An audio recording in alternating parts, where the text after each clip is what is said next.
আজি media press কনফাৰেন্সৰ জৰিয়তে ক'ব বিচাৰিছোঁ যে জনজাতিসকলো বঞ্চিত জনগোষ্ঠী আৰু আদিবাসীসকলো বঞ্চিত জনগোষ্ঠী।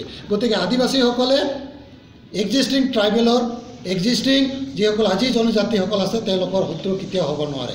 গতিকে আমি এই প্ৰেছ কনফাৰেন্সৰ জৰিয়তে যিসকল আমাক বিৰোধ কৰিছে আমি তেওঁলোকক অনুৰোধ জনাব খুজিছোঁ যাতে আদিবাসীসকলৰ প্ৰতি তেওঁলোকৰ সহানুভূতি থাকে আৰু ইয়াৰ কাৰণে যি আলোচনা কৰিব লাগে ইতিমধ্যে মই কৈছোঁ আপচুৰ নাম কৈছোঁ, ট্ৰাইবেল সংঘৰ নাম কৈছোঁ আৰু অন্যান্য যিসকল সংগঠন আছে তেওঁলোকৰ লগত আমি আলোচনা কৰিম।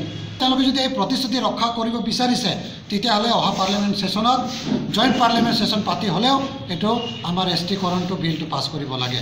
অন্যথা 3 দিন আমি বাট চাম, তাৰ পাছে পাছে কিন্তু আমি ট্ৰেইন ব্লকেট, ইকনমিক ব্লকেট বা তাতকৈ ভয়াৱহ আন্দোলন আমি কাৰ্যসূচী আৰম্ভ কৰিম। বাকী যিবিলাক জনগোষ্ঠী আছে, অসমৰ যিসকল জনগোষ্ঠী আছে তেওঁলোকক আকৌ অধিক ক্ষমতা দিয়াৰ বাবে বা তেওঁলোকৰ সমস্যালৈ যদি তেওঁ বনাইছে আমাৰ ক'বলগীয়া একো নাই। কিন্তু আদিবাসীসকলেতো জনজাতি, আদিবাসীসকলেতো মানে জনজাতি পালে কাৰো অসুবিধা থাকিব নালাগে। গতিকে আকৌ এটা কমিটি বনাই পেলাই এইটো জটিলতা সৃষ্টি কৰাৰ কাৰণে বনোৱাটো আমি ভাবোঁ যে সন্দেহৰ চকুৰে আমি চাইছোঁ। এনেকুৱা এছ টি লাগে যি এছ টিয়ে সাংবিধানিকভাৱে স্বীকৃতি পাব আৰু তাৰ কাৰণে আমি মানে আন্দোলন কৰিছোঁ আৰু এছ টি বিচাৰিছোঁ।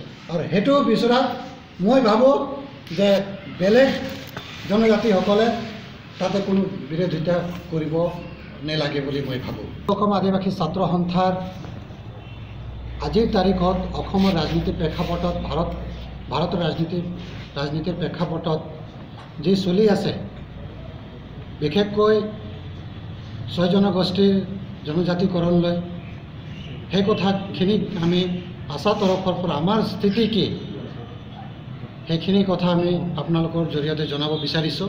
আজি আমি 6 জনগোষ্ঠীৰ কথা ক'ব যোৱা নাই, কাৰণ সদৌ অসম আদিবাসী ছাত্ৰ সন্থা আশাই যি 6 জনগোষ্ঠীৰ কোঅৰ্ডিনেশ্যন কমিটি আছে বা ঐক্যমঞ্চ আছে তাৰ আমি অংশীদাৰ নহয়।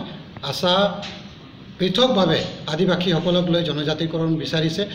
গতিকে আমি অকল আদিবাসীসকলৰ কথাকে আপোনালোকৰ জৰিয়তে আমি ক'ব বিচাৰিছোঁ।